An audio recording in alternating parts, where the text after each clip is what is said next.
Bonjour, nous sommes en 2022, nous sommes dans le site de l'Institut Docteur Angélique, dans une série de vidéos consacrées aux commentaires du livre de l'Exode, ou plutôt de l'exode du peuple hébreu, entre l'Égypte et la terre promise. Et c'est un livre passionnant à commenter parce que souvent on se plaint dans l'Église catholique qu'on n'a pas de détails sur les événements qui suivent cette vie, les autres étapes de notre purification. Eh bien ici, je dirais sous forme métaphorique de ce qui est arrivé physiquement à un peuple, nous avons évidemment le cheminement spirituel qui se passera pour nous tous dans les différents purgatoires. Et donc j'en suis rendu au chapitre 17, lors de l'épreuve de la soif, l'épreuve aussi des eaux de Mériba. Et je dirais que je veux l'interpréter d'abord et premièrement au sens eschatologique pour voir ce que nous vivons parfois dans le purgatoire, dans ce qu'on appelle l'Hadès, entre ce monde et l'autre. Alors je rappelle que le pape Benoît XVI, dans Spe Salvi 44, quand il parle de cet Hadès qui est décrit dans les évangiles, eh bien dans la parabole du riche et dans l'histoire du riche et du pauvre Lazare, en Luc chapitre 16, eh bien le pape dit, manifestement, cela reprend une conception qui se trouve entre autres dans le judaïsme ancien, à savoir la conception d'une condition intermédiaire entre la mort, donc le départ de cette vie, et la résurrection, un état dans lequel manque encore la sentence dernière.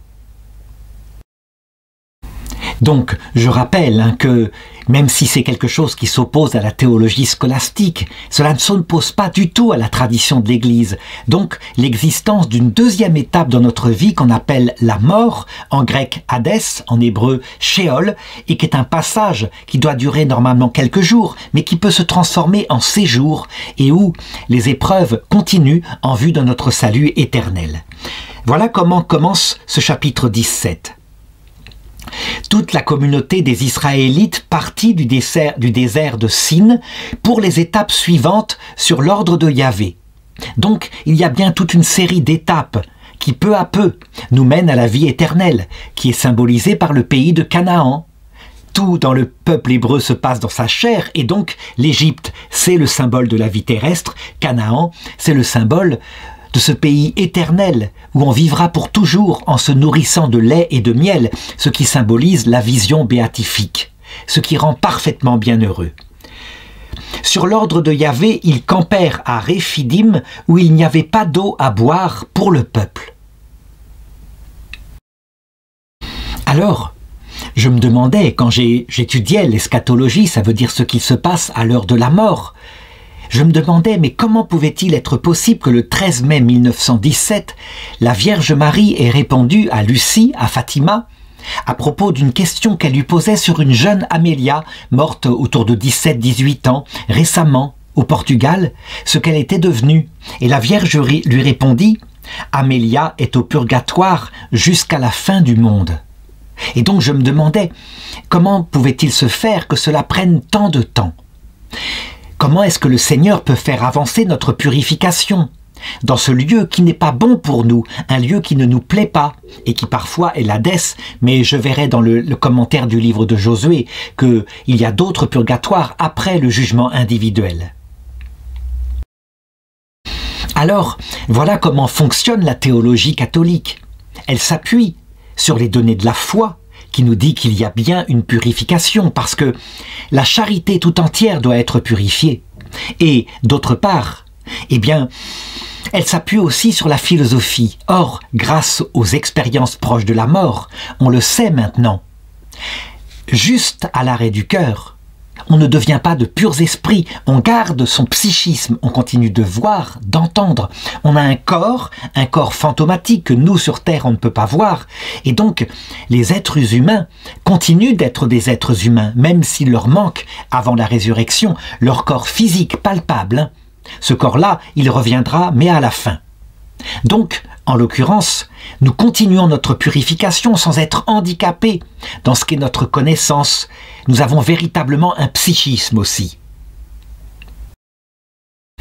La question qui se pose donc, quelle peut être cette soif qu'on éprouve là, entre ce monde et l'autre? Alors, au sens littéral, Pour ce qui est de Moïse, c'est la soif physique. Ils arrivent à un endroit, il n'y a pas d'eau à boire. Et donc là, le peuple, on le voit qui se révolte. Le peuple répondit à Moïse, « Donne-nous de l'eau, que nous en buvions. » Moïse leur dit, « Pourquoi vous en prenez-vous à moi?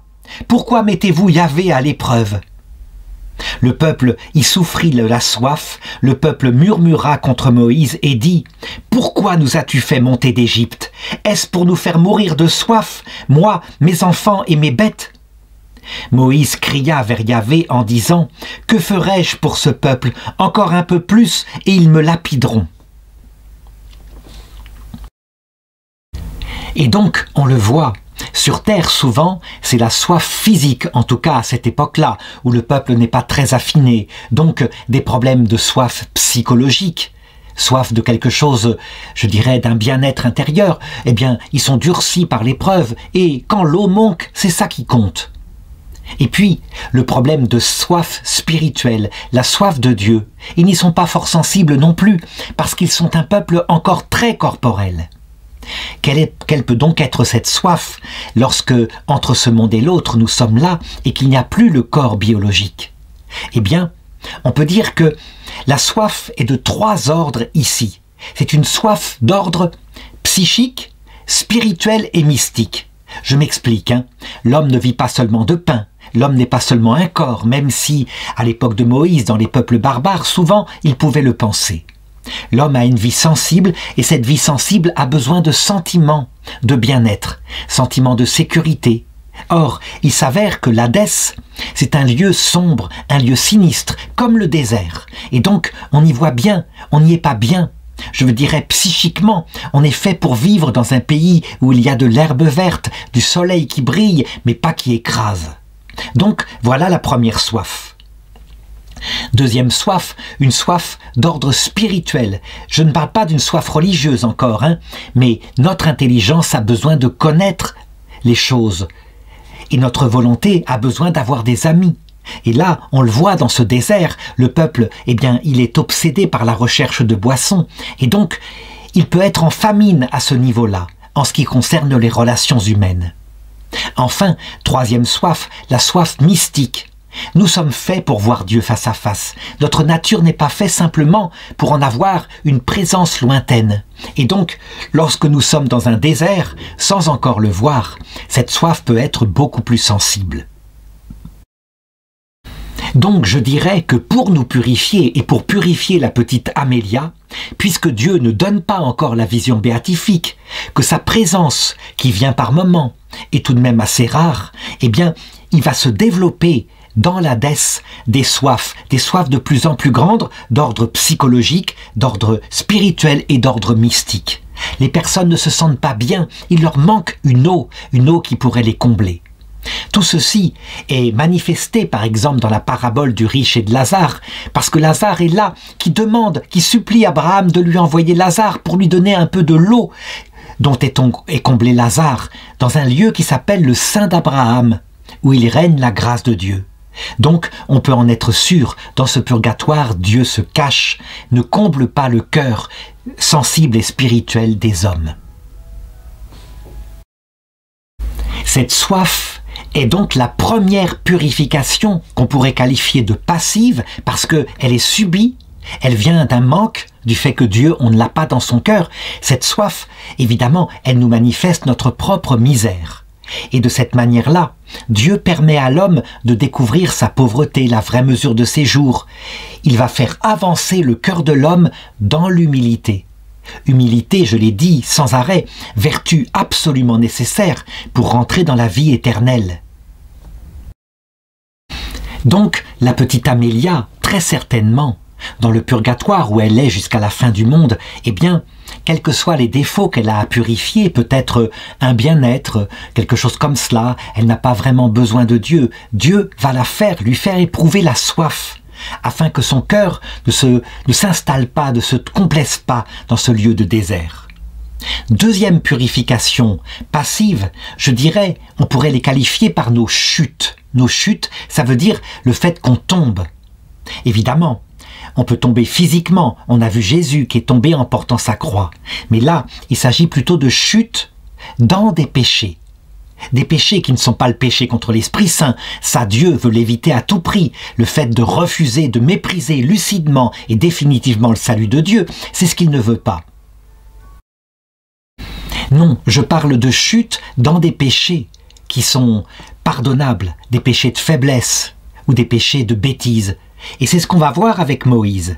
Verset 4. Moïse cria vers Yahvé en disant « Que ferai-je pour ce peuple? Encore un peu, ils me lapideront. » Là, il n'est pas encore chuté, mais il en a assez. Il porte une charge qui est beaucoup trop grande pour lui.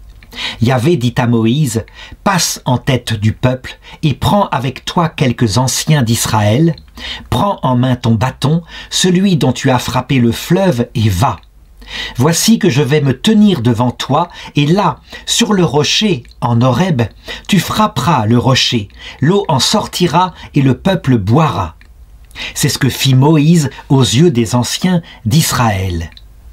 Il donna à ce lieu le nom de Massa et Mériba, parce que les Israélites cherchèrent querelle et parce qu'ils mirent Yahvé à l'épreuve en disant « Yahvé est-il au milieu de nous ou non ?» Alors, on le voit, le peuple, lui, est tombé, il a douté, ce qui est évidemment extraordinairement dans un manque de reconnaissance à Dieu, après ce qu'ils ont vu 2 mois et demi plus tôt, lorsque les eaux se sont ouvertes, que l'armée du Pharaon a été détruite. Mais, dans ce texte-là, en tout cas dans le livre de l'Exode, il ne nous est pas raconté autre chose. C'est dans le livre des Nombres et dans bien d'autres endroits de la Bible que nous est raconté une chute de Moïse lui-même, chute terrible au point que Dieu va décider ce jour-là, parce qu'il a fait cela, parce qu'il a douté de Dieu, il n'entrera pas lui-même dans la terre promise. Alors attention, certains en ont conclu parfois que Moïse peut-être s'était damné. Bien sûr que non.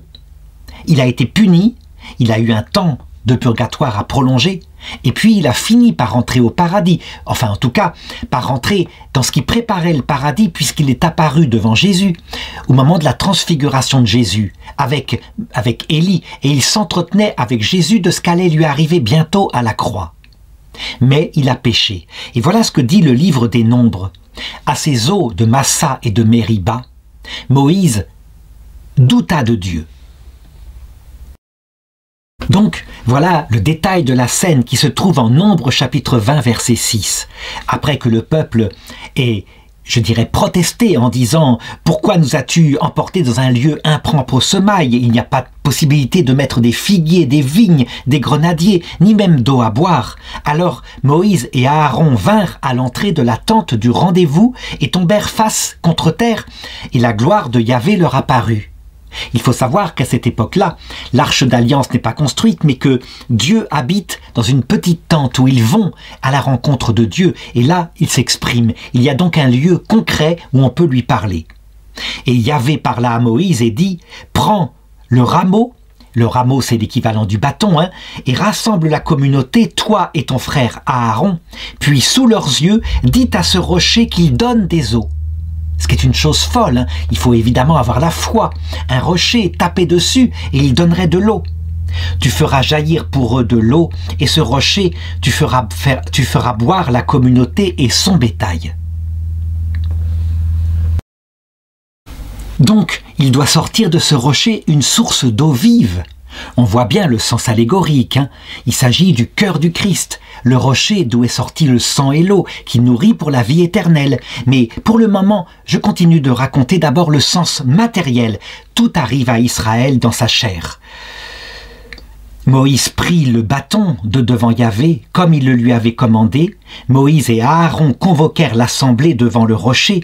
Puis il leur dit « Écoutez donc, rebelles, ferons-nous jaillir pour vous l'eau de ce rocher ?» Moïse leva la main avec le bâton, frappa le rocher par 2 fois. Par 2 fois. Voilà. Et Dieu, qui regarde le cœur, a vu que Moïse a douté. Moïse n'avait pas à douter. Il avait vu la puissance de Dieu de toutes les façons possibles. Il avait à taper le rocher 1 fois, et puis l'eau allait sortir. L'eau jaillit en abondance, la communauté et son bétail purent boire. Yahvé dit alors à Moïse et à Aaron, « Puisque vous n'avez pas cru en moi, puisque vous ne m'avez pas cru capable de me sanctifier aux yeux des Israélites, Vous ne ferez pas entrer cette assemblée dans le pays que je lui donne. Ce sont là les eaux de Mériba, où les Israélites s'en prirent à Yahvé, et où il manifesta par elles sa sainteté. La deuxième purification passive, ce sont donc nos chutes. Vraiment. Alors, je sais que certains me l'ont souvent reproché. Ça voudrait dire que les péchés seraient parfois voulus par Dieu. Il nous ferait trébucher pour purifier notre cœur. La réponse, je l'ai dit, pour certains péchés, oui. Et on le voit très clairement dans l'Écriture. On le voit par exemple avec Pierre. Pierre, qui reçut plus tard un pouvoir extraordinaire, équivalent à celui de Moïse, chef de l'Église, capable de pardonner les péchés. Dieu permit, et même voulut, qu'il tombât 3 fois de suite, devant une toute petite servante, c'était ridicule, et qu'il ne soit pas présent à la croix. Il devait se souvenir à jamais, lui, premier pape de l'Église, donc pouvoir extraordinaire, qu'il n'était pas digne, que ça venait du Seigneur. Et cette chute-là fit qu'il se comporta avec une certaine humilité toute sa vie. Certains papes au Moyen-Âge ne furent pas, je dirais, dans une telle humilité. Le pouvoir était de plus en plus politique et ils en abusèrent. Mais Pierre, lui, eh bien, il retint la leçon.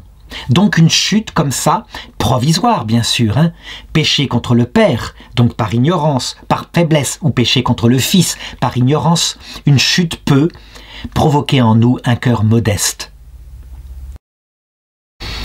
Saint Paul a toujours décrit la possibilité que faisait le péché. Il l'a constaté dans sa propre vie, lui qui avait une écharde dans sa chair, pour éviter qu'il ne devienne orgueilleux. Cette écharde n'étant pas une vraie écharde physique, étant sa faiblesse, dit Marthe Robin, en particulier peut-être pour lui les péchés qu'ont les hommes habituellement, des tentations sexuelles qu'il contrôlait mal.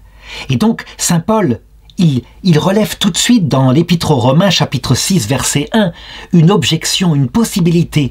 Certains disent, alors donc, qu'il nous faut rester dans le péché pour que la grâce se multiplie. Il répond, certes non, bien évidemment non. Si nous sommes morts au péché, comment continuer à vivre en lui? Donc, en ce qui nous concerne, il n'y a pas à pécher. Ça a été la spiritualité de Raspoutine, celui qui conseilla le tsar Nicolas II. Il paraît qu'il se mettait lui-même dans le péché. Il avait ainsi des prostituées dans sa vie, afin d'être humble. C'est absurde. Non, les péchés, on y tombe, quoi qu'il en soit. Et si nous sommes orgueilleux, Dieu qui nous aime nous fera trébucher, pour nous sauver de notre orgueil. Donc, la chute est la deuxième purification passive. Ça veut dire que, à cause du fomes peccati, le foyer de péché, fomes peccati, que Dieu a mis en nous, suite au péché originel, et donc ce manque de contrôle par rapport aux lois de notre chair, que saint Paul décrit de cette façon-là, ce que je voudrais faire, je n'y arrive pas, et ce que je ne veux pas faire, je le fais. Eh bien, Dieu savait qu'il provoquerait beaucoup de chutes, mais c'était pour provoquer l'humilité. À condition, bien sûr, que nous luttions contre ces chutes, bien sûr, que nous ne nous y complaisions pas. Ce que le livre de l'Exode ne raconte pas non plus, et qui va avec ces chutes, qui sont là pour nous montrer notre finitude, eh bien, au chapitre 21 du livre des Nombres, il est raconté que c'est à ce moment-là, aux eaux de Mériba, que la sœur de Moïse et d'Aaron, celle qu'avait chanté au son du tambourin quelques mois avant, 2 mois et demi avant, c'est là qu'elle mourut et qu'elle fut enterrée. D'autre part, ce qui est raconté ensuite, c'est que beaucoup plus tard, eh bien, l'heure vint pour Aaron, qui lui-même avait péché, de mourir. Et Moïse lui retira ses vêtements sacerdotaux et on l'enterra. Nombre chapitre 27 verset 13, voilà ce que Dieu dit à Moïse. Lorsque tu l'auras regardé, alors toi à ton tour tu seras réuni au tien, comme Aaron ton frère. Car vous avez été rebelles dans le désert de Sin, lorsque la communauté me chercha querelle, quand je vous commandais de manifester devant elle ma sainteté par l'eau. Ce sont les eaux de Mériba de Kadès, dans le désert de Sin. Cette épreuve-là de la chute et même de la mort, eh bien Jésus la garde. Et quand à un moment donné, des gens dans l'évangile, on annonce à Jésus qu'ils sont morts écrasés par la tour de Siloé, Siloé, Jésus répond aux messagers. Croyez-vous que ces gens qui sont morts écrasés par la tour étaient de plus grands pécheurs que les autres habitants d'Israël? Bien sûr que non. Et si vous ne vous convertissez pas, vous périrez tous, lamentablement, comme cela. Ça veut dire, si nous ne nous tournons pas vers Dieu, notre mort, eh bien c'est un échec, un arrachement à la vie, une douleur, comme les habitants de la terre lorsqu'ils sont arrachés de ce monde. Troisième purification passive, les démons, l'attaque des démons. Souvent on se dit, mais peut-être que dans l'Hadès, comme cela, en étant tranquille, il n'y a plus besoin de manger puisqu'on n'a plus ce corps biologique. Peut-être qu'on pourrait y vivre tranquillement. Peut-être qu'il y a des paysages. En réalité, Dieu ne veut pas qu'on s'y installe non plus, et donc il permet des attaques. Les attaques ici sur terre sont symbolisées par des ennemis physiques, et c'est ce qui va se passer. Exode chapitre 17, 8. Les Amalécites survinrent et combattirent contre Israël à Réphidim. Réphidim, sur la carte, lorsqu'on voit la sortie d'Égypte qui descend vers le sud, donc vers le mont Sinaï, eh bien c'est une région comme ça, dans le désert, le long d'un bras de la mer Rouge. C'est là qu'étaient les tribus des Amalécites. Et donc ils les attaquèrent. Moïse dit alors à Josué, « Choisis-toi des hommes et demain, sors combattre Amalek. Moi, je me tiendrai au sommet de la colline, le bâton de Dieu à la main. » Et donc, on a là la troisième purification passive qui vient de Dieu, les ennemis. Dieu, c'est lui qui permet la venue du démon qui vient nous attaquer. Sans la permission de Dieu, le démon ne viendrait pas. Le démon, quant à lui, a comme idée, évidemment, de nous éloigner de Dieu. Il nous attaque en nous tentant pour que les péchés dont j'ai parlé juste avant, nous nous complaisions dedans. Nous aimions le plaisir, l'argent, la gloire, que nous faisions de ces trois convoitises le but de notre vie. Mais Dieu, lui, envoie et permet au démon de venir à cause des persécutions, puisque notre chair combat ainsi notre esprit et nous découvrons alors un peu plus notre misère. Au sens littéral, ce sont des ennemis physiques, donc des tribus de Bédouins qui les attaquent ainsi, mais au sens spirituel, saint Paul en parle, 2 Corinthiens chapitre 12 verset 7, et il dit ceci: pour que l'excellence même de ces magnifiques révélations que j'ai reçues ne me rende pas orgueilleux. Il m'a été mis dans ma chair une écharde. On se demande ce que c'est, et il précise, un ange de Satan chargé de me souffleter, pour que je ne devienne pas orgueilleux. Je l'ai dit, ceux qui pensent que c'est une écharde physique, ils pensent que saint Paul était juste atteint d'une maladie. Pourquoi pas? Ça aussi, ça montre nos limites. Mais c'est plutôt, pour le peuple hébreu, saint Paul est beaucoup plus intellectuel, beaucoup plus fin. Et donc il lui faut une attaque d'ordre spirituel, afin qu'il découvre sa misère spirituelle. Donc un ange de Satan qui peut le tenter, une faiblesse d'ordre du péché, quelque chose comme cela. Sinon, s'il y avait juste une souffrance physique, il ne découvrirait sans doute pas qu'il doit rester humble, parce que son esprit continuerait d'être en paix et de réfléchir à l'Évangile et de s'exalter de pouvoir ainsi le prêcher. Saint Paul continue et dit « À ce sujet, par 3 fois j'ai prié le Seigneur pour qu'il s'éloigne de moi, mais le Seigneur m'a déclaré « Ma grâce te suffit, car la puissance se déploie dans la faiblesse. » C'est donc d'un grand cœur que je me glorifierai de mes faiblesses, afin que repose sur moi la puissance du Christ.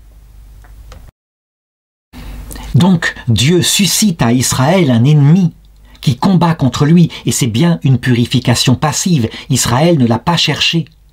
Pour nous, dans le Nouveau Testament, Dieu peut susciter les ennemis parmi nos frères qui se mettent à être énervés par notre présence. La persécution vient parfois de l'Église elle-même. Et parfois, c'est Dieu qui l'excite en permettant aux démons de tenter nos propres frères. Parfois, c'est le démon qui vient directement nous attaquer. On le voit par exemple pour Sainte Mariam Bawardi. Elle fut possédée par le démon et ce n'est pas de sa faute. Pour le curé d'Ars, ce furent des tentations. Il était tenté de désespoir en se disant « Je vais être damné, je suis un trop grand pécheur ». Et puis, parfois, c'était des obsessions, donc des bruits dans la maison qui le secouaient. Ça, c'était la preuve que le démon faiblissait, parce que les tentations sont évidemment plus puissantes que les simples obsessions, donc les bruits dans la maison. Donc si je résume, il y a globalement décrites dans ce texte de l'Exode 3 méthodes passives par lesquelles Dieu nous montre notre misère et qui sont la soif, nos propres chutes, les attaques des ennemis, démons ou humains. Et puis, il y a ce qu'on pourrait appeler des purifications actives qui viennent de nous-mêmes, qui nous demandent d'exercer aussi bien en cette terre que dans l'Hadès, que dans le purgatoire qui suit le jugement dernier. Et donc, quand le verset 9 dit, Moïse dit alors à Josué, « Choisis-toi des hommes et demain, sors combattre Amalek. » C'est quoi ça, le combat, lorsqu'on prend l'épée? Eh bien, il faut regarder pour le comprendre l'histoire de Sainte Jeanne d'Arc, à qui les Anglais demandaient, « Alors donc Dieu déteste les Anglais. Dieu vous a donné la victoire sur nous. » Elle répondait, « Moi je combattais, et c'est Dieu qui donnait la victoire. » Et Dieu ne déteste pas les Anglais, bien sûr. Les Anglais étaient l'instrument de la souffrance de la France, et Jeanne d'Arc a donné une parabole extérieure. Donc, appliqué au sens spirituel, ce qui s'est passé physiquement ici avec Josué, fils de Noun, qui d'ailleurs sera celui qui conquérera la terre de Canaan, eh bien, c'est un combat. S'il n'avait pas pris l'épée, jamais il n'aurait vaincu les Amalécites. Dieu veut que nous agissions.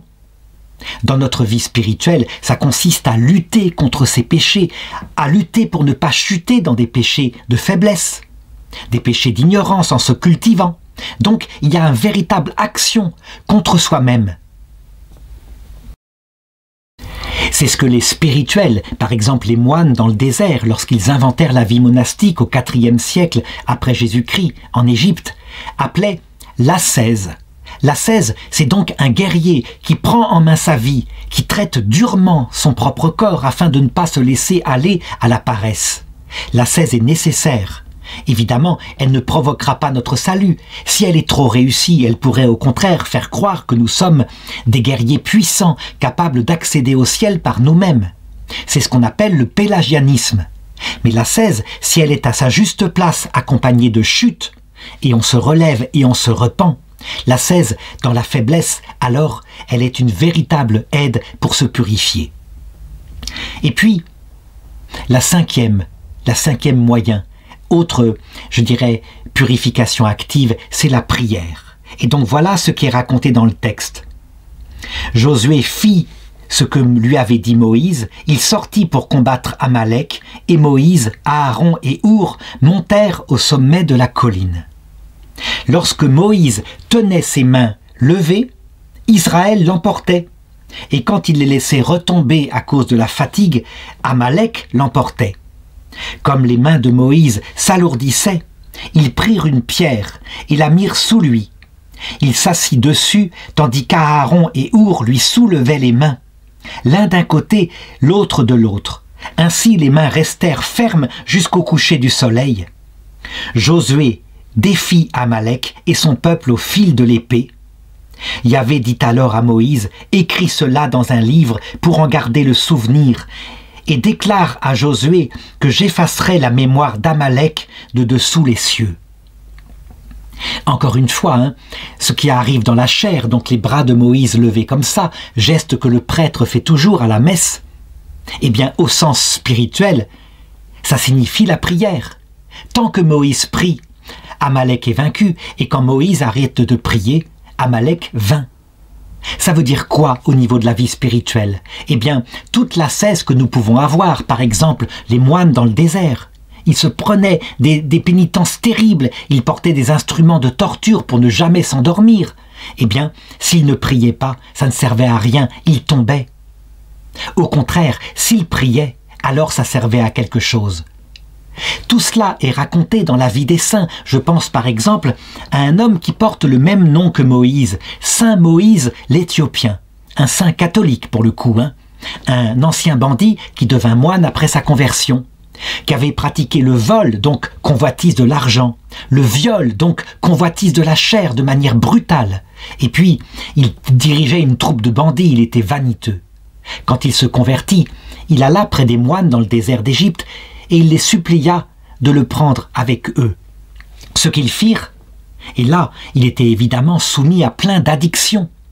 Il pensait sans arrêt au sexe, à la nourriture, au plaisir de jadis. Et c'était terrible. Alors, il s'imposa, avec le conseil de son père spirituel, le père abbé, il s'imposa des ascèses terribles. Il mangea très peu. Il portait des paquets lourds des autres moines pour les aider, afin de mettre son corps en esclavage. Et cela dura 10 ans. Et au bout de 10 ans, eh bien, à force, parce qu'il mourait de faim, de ne plus avoir de tentation sexuelle, puisqu'il n'y avait plus d'énergie en lui, il crut qu'il était arrivé à une certaine maîtrise de soi, l'habitude venant avec les vertus. Alors il alla voir son père spirituel, qui lui dit « C'est très bien, mon fils, tu as bien travaillé, mais ce n'était que le petit combat. Il te reste à faire le grand combat maintenant, l'acquisition de l'humilité. » Cela veut dire quoi? Eh bien, quand il y a l'ascèse pratiquée comme cela, et c'est l'équivalent du combat de Josué, sans qu'il y ait les chutes pour nous rappeler à notre misère, et sans qu'il y ait la prière pour nous rappeler que tout cela n'a qu'un but, c'est d'aller vers Dieu, de l'aimer. La finalité des moines chrétiens, ils le savent, hein, c'est l'amour de Dieu, l'amour de charité. Eh bien, s'il n'y a pas cela, un des moyens, même le moyen actif de l'ascèse, peut produire à la perte, à l'orgueil, parce qu'on se maîtrise, on se croit donc un grand guerrier, alors qu'on n'est rien. Résultat, les moines le disaient toujours. Souvenez-vous, moines, que les exploits ascétiques que vous ferez, c'était comme ça, hein, dans les moines d'Égypte, on parlait d'exploits ascétiques, le nombre de jours à jeûner, le fait de vivre sur une colonne comme Saint Siméon le Stylite, pendant des années, une colonne, et on passait un peu de nourriture, c'était comme cela. Eh bien, tous les exploits n'auront pas de valeur si vous n'avez pas la charité. Et donc la charité, elle se fonde sur la prière. Ce qui veut dire que parmi tous les moyens que j'ai indiqués ici, dans le désert, sans doute le plus important était le dernier. C'est celui qui ordonne notre vie vers le but ultime qu'est la recherche de Dieu. La soif, elle nous montre notre misère. Les chutes, elles nous montrent notre fragilité. Les ennemis que Dieu envoie nous montrent à quel point nous sommes dans la main de Dieu. L'ascèse qui fait qu'on combat les ennemis, qu'on combat les chutes, etc., elle est importante, à condition d'être accompagnée de la prière, sachant que l'acquisition de la force sur soi-même ne sert à rien, quand bien même, dirait Jésus, je livrerai mon corps aux flammes. Si je n'ai pas la charité, je ne suis rien. Donc, on a là, on peut le dire, dans ce chapitre 17 du livre de l'Exode, un vrai traité complet de théologie mystique, de la façon dont Dieu purifie notre cœur, soit en ce monde, par les souffrances physiques, les combats physiques, comme je l'ai montré, soit dans l'Hadès, par des combats analogues, mais beaucoup plus spirituels. Et tout ceci nous mènera à la vie éternelle. Voilà d'ailleurs comment se termine le chapitre 17. Moïse bâtit un autel qu'il nomma Yahvé Nissi, car, dit-il, la bannière de Yahvé est en main, Yahvé est en guerre contre Amalek de génération en génération. Ce qui veut dire que les ennemis, le démon qui nous attaque, nous les vaincrons, soyons-en sûrs. Nous les vaincrons par la grâce de Dieu, comme l'a dit Dieu à Josué par Moïse, « J'effacerai la mémoire d'Amalek de dessous les cieux ». Oui, on ne se souviendra plus de ces combats qui sont le temps de notre purification, mais qui sont nécessaires. Dans l'autre monde, dans la vie éternelle, tout cela sera oublié au profit de l'aide que nous apporterons à ceux qui sont encore en chemin. Quand je dis oublier, c'est en fait, ça aurait été beaucoup plus correct d'employer le mot de « nous ne le vivrons plus ». Voilà. Mais nous nous en souviendrons, bien sûr, puisque nous serons à jamais des êtres sauvés.